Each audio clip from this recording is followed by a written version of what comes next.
Once you start to kind of feel good, you want to stick with that plan too. So I imagine, you see a result pretty quickly if you're making these changes, and then you stick with it. Anything that feels good, you're going to want to keep on doing it, right? Yeah, it's not as easy as said than it is actually done, Sure, but it's you definitely see the change in perception, the change of attitude, and the change of personality with some of our patients and participants.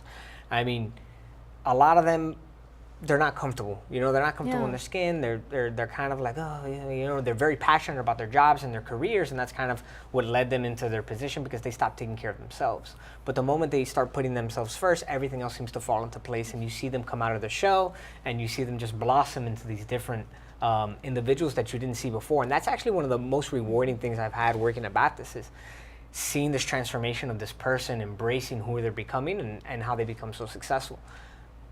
And being able to support them when they fall short, Sure. So that's always nice. And I think that's the biggest part. A lot of us just need that accountability. Right. What's going to keep us? Who's really watching over us? Because I think everyone has the right intentions, and then eventually things start to falter. So then having that weigh in, having that person, that personal touch, that somebody is there to be with you, it really helps you keep going. So things that you can try on your own as well.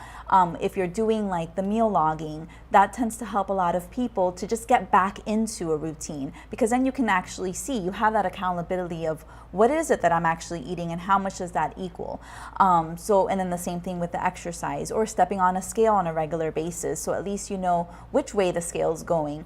So sometimes we feel it with our clothes, but then we make up, we give ourselves an out. We're like, oh, it's okay. I have another size I can go to. And that's actually not the best thing to do, right? So we want to, as soon as we feel that, we want to say, okay, I need to catch it now and start making some changes, because then that's where the 20 pounds adds up. And unfortunately, we see a lot of that. Sure. And it just comes on quickly, and it's so much easier to gain than it is to lose.